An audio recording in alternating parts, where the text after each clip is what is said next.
एक ही मतलब है इन दोनों वर्ड्स का, राइट?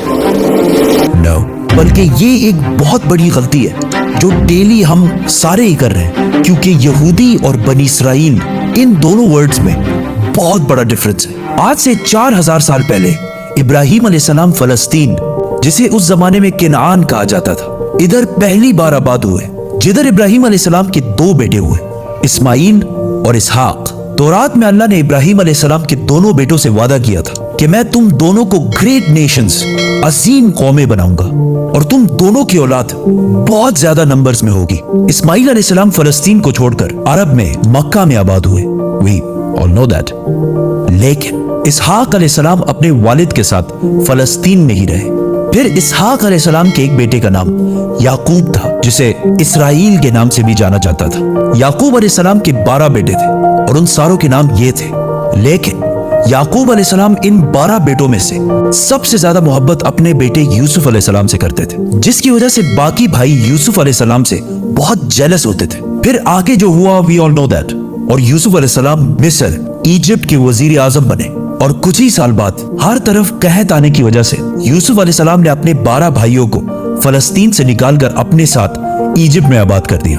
आहिस्ता आहिस्ता याकूब अलैहिस्सलाम इसराइल के इन 12 बेटों की औलादें इजिप्ट के हर फील्ड में फ्लरिश होने लगी। बिजनेस, ट्रेड, एग्रीकल्चर, सब में बहुत ताकतवर और स्ट्रांग होने लगी। जिस तरह आज भी यहूदी जिस भी मुल्क में रहते हैं वहां की सबसे पावरफुल कम्युनिटी बन जाते हैं। इजिप्ट में बनी इसराइल की ताकत से घबराकर आहिस्ता आहिस्ता फिरौन ने इन पर जुल्म करना शुरू किया और आखिर सारे बनी इसराइल को अपना गुलाम बना दिया। लेकिन 400 साल बाद अल्लाह ने इन्हीं 12 कबीलों में से एक कबीले लेवी की औलाद में से एक को चुना, जिसका नाम था मूसा अलैहिस्सलाम, जिन्होंने बनी इसराइल के 12 कबीलों को फिरौन की गुलामी से आजाद कर दिया और उन सारों को अपने साथ फलस्तीन की तरफ ले गया। और अल्लाह के हुक्म से मूसा अलैहिस्सलाम ने बनी इसराइल से कहा कि फलस्तीन पर हमला करो, लेकिन बनी इसराइल ने जवाब दिया कि आप और आपका रब जाकर लड़ें, हम इनसे नहीं लड़ सकते।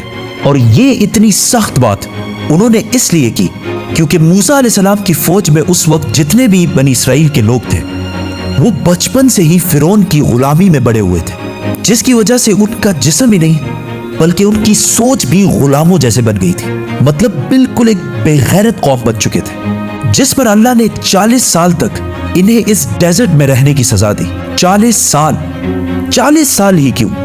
क्योंकि इन 40 सालों में बनी इसराइल की पुरानी जनरेशन जो फिरौन की गुलामी की सोच में बड़ी हुई थी वो बिल्कुल खत्म हो गई और एक नई जनरेशन मूसा अलैहिस्सलाम की लीडरशिप में बिल्कुल आजाद सोच के साथ बड़ी हुई।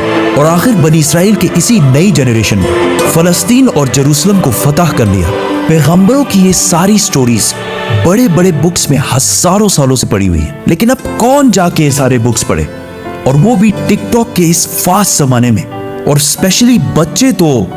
For that house of books has the best solution, profit series. इसमें कुरान से बिल्कुल ऑथेंटिक स्टोरीज और बहुत ही इंटरेस्टिंग तरीके से बिल्कुल आसान अल्फाज में बनाए गए। And to buy this amazing series, link is in the description.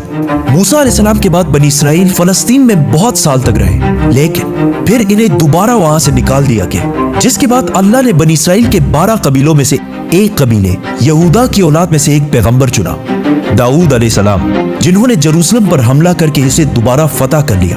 और उनके बेटे सुलेमान अलैहिस्सलाम ने यहाँ पहली मस्जिद, टेंपल बनाया। अब बनी इसराइल का सबसे ताकतवर कबीला यहूदा की औलाद बन चुकी थी, क्योंकि सुलेमान अलैहिस्सलाम दुनिया के सबसे ताकतवर बादशाह का ताल्लुक यहूदा के कबीले से था। लेकिन सुलेमान अलैहिस्सलाम का बेटा रहबोम अपने वालिद की तरह जीनियस नहीं था, जिसकी वजह से यहूदियों के इन 12 कबीलों की आपस में बहुत सख्त लड़ाई शुरू हो गई और आखिर सुलेमान अलैहिस्सलाम की ये अजीम सल्तनत 2 टुकड़ों में बट गई। बनी इसराइल के 10 कबीलों ने अपने आप को यहूदा कबीले से आजाद कर दिया और एक नई एम्पायर बनाई, द किंगडम ऑफ इसराइल। और सिर्फ 2 कबीले, यहूदा और बिन्यामीन, अपनी जगह पर ही रहे। बनी इसराइल के इन्हीं लड़ाइयों की वजह से अल्लाह ने इन पर अजाब नाजिल किया नियो असेरियन एम्पायर की शक्ल में, जिन्होंने सीरिया से फलस्तीन पर हमला किया और किंगडम ऑफ इसराइल उन 10 कबीलों पर कब्जा कर लिया और बनी इसराइल के सारे किंगडम को बिल्कुल तबाह कर दिया, जिसकी वजह से बनी इसराइल के 10 कबीले अपनी जान बचाकर फलस्तीन से हर तरफ भाग गए। इसके बाद असेरियन एम्पायर ने सुलेमान अलैहिस्सलाम की सल्तनत यहूदा कबीले पर भी हमला करने की कोशिश की, लेकिन वो इसे फतह नहीं कर सके। अब यहाँ मसला ये हुआ कि बनी इसराइल के 10 कबीले फलस्तीन छोड़कर भाग गए और उनमें से बहुत सारे यूफ्रेटिस दरियाए फुरात के ईस्ट में आबाद हुए और आहिस्ता आहिस्ता इनका रिलीजन और कल्चर बिल्कुल बदल गया और दुनिया में बनी इसराइल के पुराने रिलीजन पर सिर्फ 2 ही कबीले बाकी रहे, यहूदा और बिन्यामीन का कबीला। लेकिन इन पर हुकूमत यहूदा कबीले की थी, जिससे इन दोनों कबीलों का नाम यहूदा पड़ा और आज तक इसी यहूदा कबीले की वजह से हम इन सारों को यहूदी कहकर बुलाते हैं और इन्हें यहूदी ही बुलाना चाहिए, क्योंकि आज दुनिया में जितने भी यहूदी हैं ये बनी इसराइल का सिर्फ एक छोटा सा हिस्सा है। सिर्फ 2 कबीलों की औलाद है, बाकी सारे 10 कबीले ये इलाका छोड़कर जा चुके हैं। अब थ्रू आउट द ईयर्स दुनिया में बहुत सारे कबीलों ने यह क्लेम किया कि उनका ताल्लुक बनी इसराइल के उन्हीं 10 कबीलों में से है जो गायब हो चुके हैं। लेकिन दुनिया में एक कौम ऐसी है जिसका क्लेम सबसे भारी है और जिसे बहुत सारे यहूदी भी बनी इसराइल का हिस्सा समझते हैं।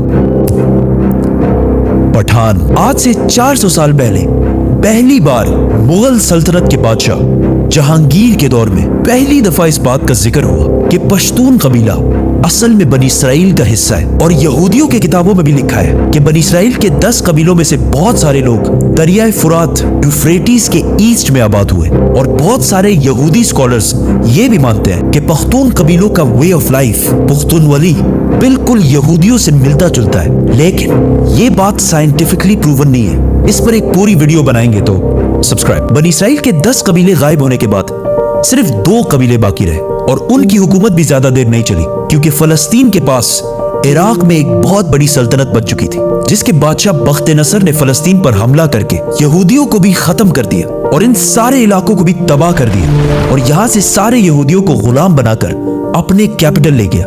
बख्त नसर ने उस टेम्पल को भी तबाह कर दिया जो सुलेमान अलैहिस्सलाम ने बनाया था। लेकिन इस सब के 70 साल बाद ईरान के एक बहुत ही नेक बादशाह ने यहूदियों को गुलामी से निकालकर वापस फलस्तीन में आबाद किया और उस टेम्पल को भी दोबारा बनाया जो सुलेमान अलैहिस्सलाम ने बनाया था। लेकिन 600 साल बाद एक बार फिर रोमन एम्पायर ने इस टेम्पल को दोबारा तबाह कर दिया और आज तक ये टेम्पल दोबारा नहीं बन सका और आज उस टेम्पल की सिर्फ एक दीवार बाकी है, जिसकी वजह से पूरी दुनिया से यहूदी यहाँ इबादत करने के लिए आते हैं और ये दीवार ऐसी है जैसे मुसलमानों के लिए काबा। लेकिन अब क्वेश्चन ये है कि यहूदी इतने पैसे और इतने ताकत के बावजूद इस टेम्पल को दोबारा बना क्यों नहीं रहे? क्योंकि यहूदियों का मानना है कि बहुत जल्द इनका एक मसीहा आएगा और वो पूरे बनी इसराइल को दोबारा फलस्तीन में जमा करेगा। इवन उन 10 कबीलों को जिनमें से बहुत सारे मुसलमान हो चुके हैं, उन सारों को जेरूसलम फलस्तीन में दोबारा यूनाइट करेगा और वहां से फिर दोबारा